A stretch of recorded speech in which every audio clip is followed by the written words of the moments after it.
All rise. Court is now back in session. Thank you. On page 16, Christopher Pinkerton.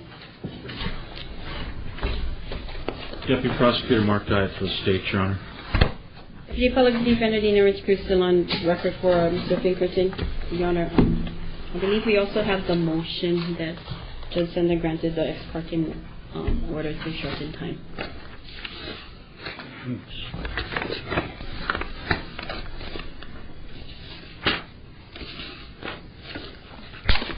Mr. Pinkerton. Yes, Your Honor. Understanding that you feel that Ms. Renti Cruz is unable to represent you adequately? That is correct, Your Honor. Want to explain to me why?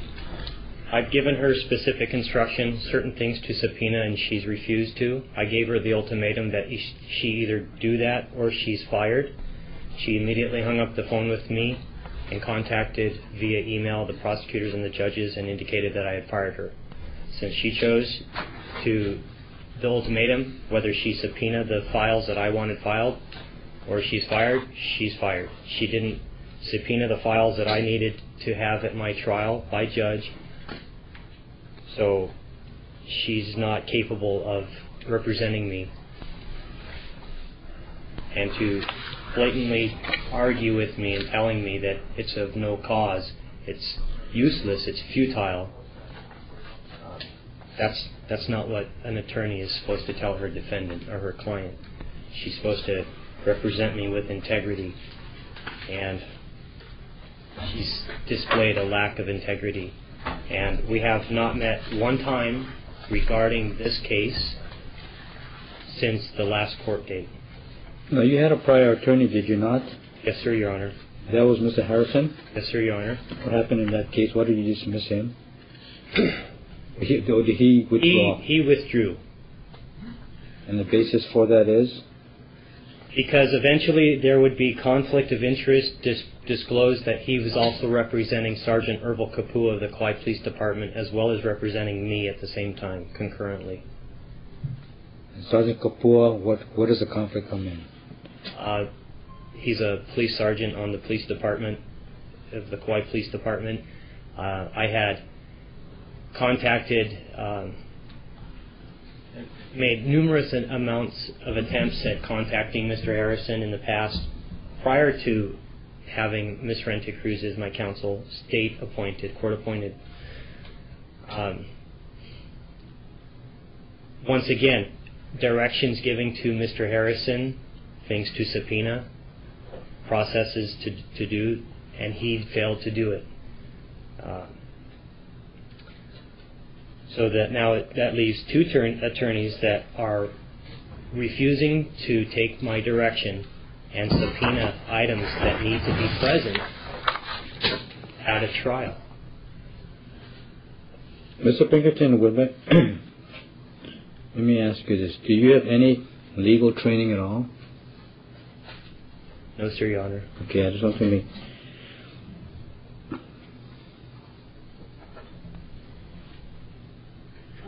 May I just respond to this? Obviously, also, Mr. Pinkerton and I have a different view of events of what happened. Yes, he did ask me to do certain things.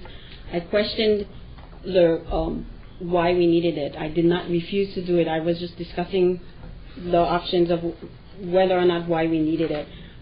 He did not give me the ultimatum, Your Honor. As the motion did state, we started to argue, and he specifically said, "You know what, Dena, you're fired." He never gave me he never told me, do this or you're fired. I was just questioning as to whether or not did we really need what he wanted me to subpoena. So there was no ultimatum given as to the statement that I said, okay, you know what, I did not tell him, Mr. Pinkerton, I'm not going to subpoena it. I was just questioning the reasoning behind his request, and that's when he specifically said, you know what, Dena, you're fired. But yes, I did hang up the phone after that. But as to the ultimatum that he gave me, Your Honor, I would just respectfully say that did not happen. Mr. Pinkerton, I'm assuming that your financial situation has changed, or you would still qualify for court-appointed counsel? I still qualify for court-appointed counsel, and at this time I would request that the court approve Daniel Hempey, who has expressed an interest and told me that he would accept this if you were to appoint him as the court-appointed attorney. All right. State, you have anything Yes, else? Your Honor. Prior to the court rendering a decision, the state would like to make a brief statement on this, Your Honor. Your Honor, back on July 12th, you were not the sitting judge. The state expressed concerns about exactly this issue. Mr. Pinkerton on his websites, which has since come down, and other places, has indicated a complete distrust of not only the police department, our office, the judiciary, as well as the public defender's office. He's levied these claims with nothing more than just a salvo. He shot it out with nothing to back it up.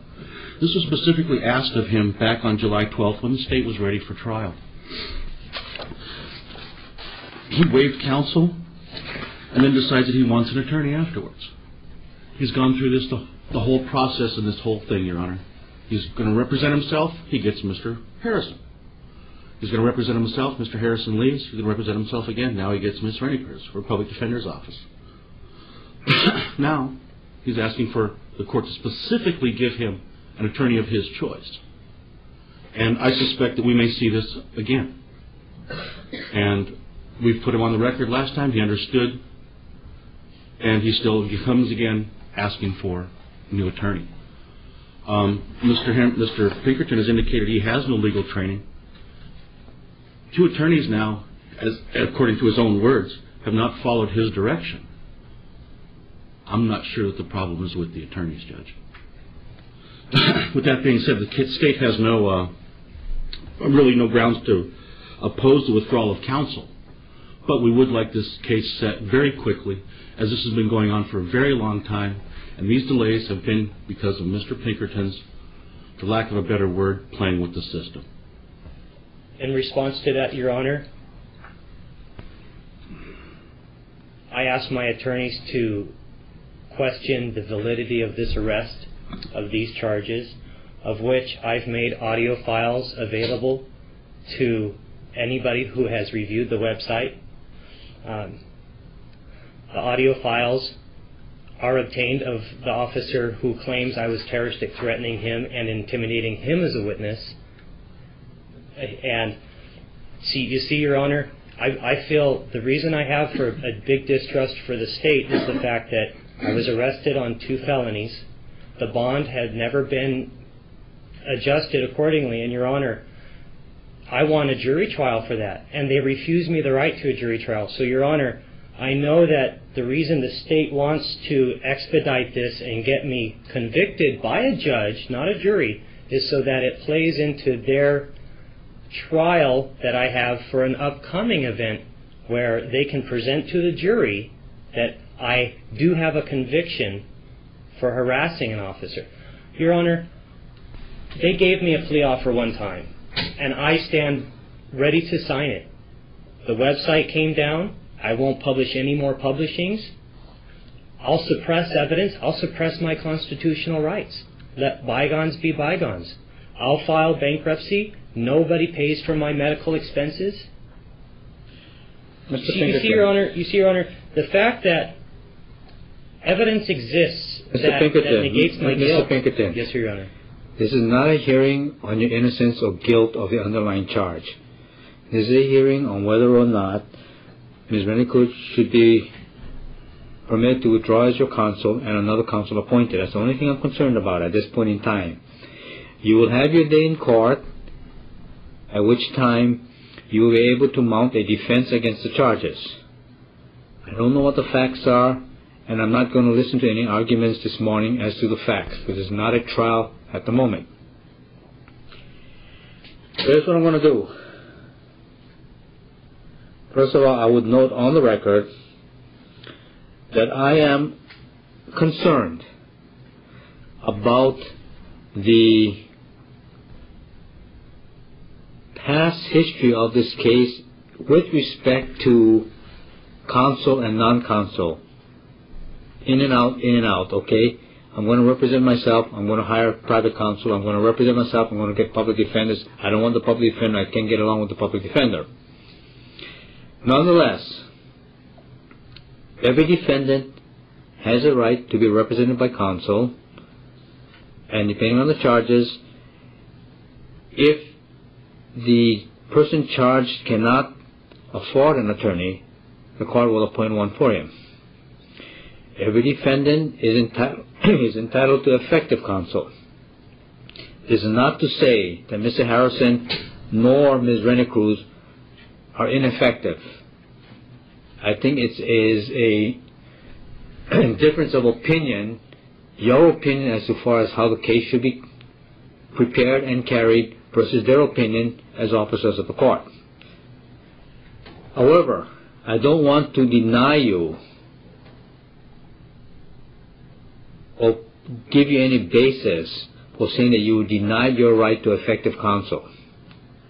Given the relationship or lack thereof between yourself and Ms. Renti Cruz, I'm going to approve her withdrawal as counsel. I'm going to appoint Mr. Hempey as your court-appointed attorney. However, sir, I want this fairly and clearly understood on the record. The court is not going to tolerate, when this thing comes to trial, we'll have to set a new trial date, obviously. When this thing comes to trial, the court is not going to tolerate, well, I can't get along with Mr. Hempey. I want another attorney. I want to fire him and get another attorney. I want to represent myself. I understand where you're going. Sorry, Judge, I need to interrupt for just a brief moment. It just came to me as a matter of fact. I think it should be put on the record that Mr. Hempey does represent officers of the Guyot Police Department. And Mr. Pinkerton may or may not be aware of that, but as he's indicated that that was a problem with his prior counsel, Mr. Harrison, as a possible conflict, we may be going down this same road, and before we get too far, I wanted to toss that up as some type of an issue that maybe needs to be discussed on a... I'm aware of that. I'm aware of that. Who's the complaining officer in this case? Officer Gilbert Assumption, Your Honor. Whom I have been told is related to Dena Renti Cruz. Cousins? No. Okay. That's just what I've been told by other officers. Mr. Pinkerton, you asked for Mr. Hempey. I'm going to give you a break by appointing Mr. Hempey. I could appoint a number of other attorneys. Okay, but again, I want it clearly understood by you, sir. The court will not tolerate any, if you want to call it manipulation, or whatever other words you want to use, okay, that, gee, I found I cannot get along with Mr. Hempey, I'm going to represent myself. No, I want counsel to represent me. I want somebody else to represent me. Or I can't get along with that person, I fire that person, and we start the whole cycle all over again. Your Honor, may I have a recording that was a phone recording when First Deputy Prosecutor Richard Manitoya and Mr. Guyot called me at my house, and they urged me to go on the record pro se, and then they would deal with me regarding my plea offer. And then I've been told by this attorney here that there is no plea offer. Well, again, I'm not getting into the facts of this case. The only thing before us today is a motion to withdraw. My apologies, okay. Your Honor. I'm not doing this in any way to deceive the courts. I feel that I'm exercising the judicial laws or whatever to my... Mr. Pinkerton, I think I made it very clear, okay? The court is not denying you your right to counsel. I think, in my mind, perhaps I'm bending over unnecessarily backwards to accommodate you. Thank you. Right? But there are limits. There are limits to how much accommodation the court will give without violating your constitutional rights. And I'm just warning you right now. You asked for Mr. Hempey. I'm appointing Mr. Hempey as your court-appointed counsel. But when this thing comes up for hearing, whenever that may be, and we'll get a new date, the court is going to take a very, very hard look at any attempts to say, I changed my mind, I want another attorney, I'm going to represent myself. I fire Mr. Hempey because I see a pattern here that is very disturbing. And I'm not going to allow it to continue. I think there are some court cases that say, okay, You cannot be denied your right to effective counsel, and we have to give you reasonable opportunity to have effective counsel, but it does not go on ad infinitum. You cannot keep on changing your mind and getting new attorneys and saying, I don't want the attorney, I want him fired, I want somebody else. That is not going to happen. You understand? Yes, sir. All right, the motion to withdraw as counsel by Ms. Renti Cruz is granted. Mr. Daniel Hempey is appointed as successor counsel for the defendant, Mr. Pinkerton. When can we get a new hearing date? New trial date, I guess. Trial date, right? Mr. Hempey also indicated that he's busy with a cocaine murder case, and his availability is November 20th. You've already talked to Mr. Hempey? I have, Your Honor. That would be his earliest available. 29. That will give him about roughly 6 weeks to prepare, Mr. Hempey to prepare. Is that enough time? I believe so. I can't speak on behalf of the attorney, but I have all the information concisely and accurately documented. You know what? So the state only needs an hour's worth of time. This is actually a very simple case. Yeah, but I don't want... We'll set for trial and Mr. Hempey comes and says, I didn't have time to prepare. What was the trial date in December sometime? First half of December. Well, wait, this was a charge. Offense occurred. Mr. Pinkerton, I'm balancing here your right to a speedy trial, which has already been waived. Okay. All right, I want to make sure. If I give you a trial date in November, I don't want you to be able to waive the defense that I lack a speedy trial. Now, if you tell me I can set it for you in November, I can set it for you in December. December would be better. It would allow Mr. Hempey ample time to accommodate this. All right, then for the record, are you willing to waive your right for a speedy trial to accommodate you in having the trial in December of this year? Mr. Harrison already had me waive my right. I'm asking you again, sir, for the record. Will you waive your right for a speedy trial to accommodate you in having a trial in December? Yes, sir, Your Honor. All right, the record will so reflect. What's the trial date in December? December 6th at 2. Okay, trial will be set for December 6, 2006 at 2 o'clock. What's Judge Senda's normal procedure? Set up pre-trial? Pre-trial conference approximately 3 to 4 weeks prior, Judge.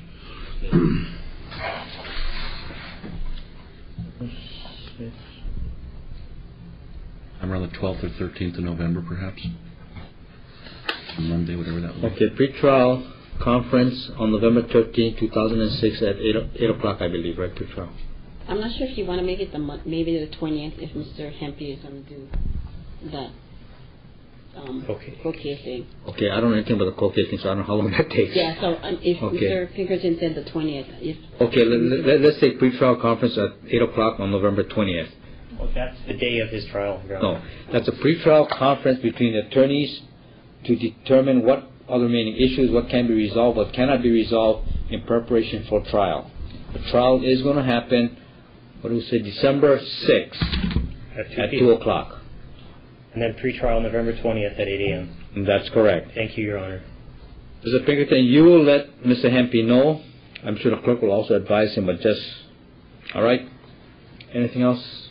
Yeah, just for clarification, that this time is to be charged to the defendant? Yes. Okay. All right.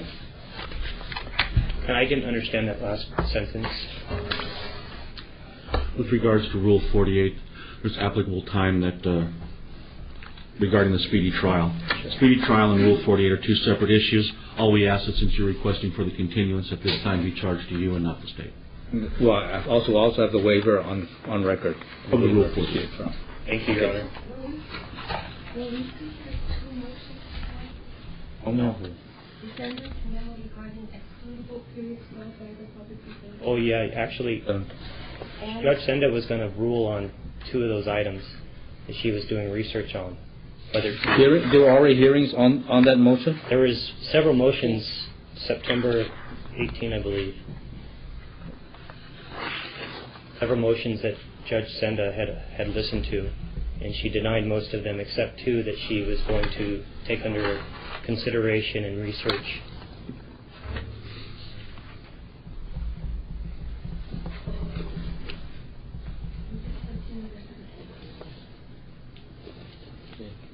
Yeah, unless Judge Senda issues any kind of an order, because I don't know what happened on those. But if the motions were heard by Judge Senda, I'm certainly not going to hear it again. Really. It's going to be conclusive and see that December 6th at 2 p.m. Yes. Yeah, unless Judge Senda comes out with a written ruling prior to that time. Thank you, Your Honor.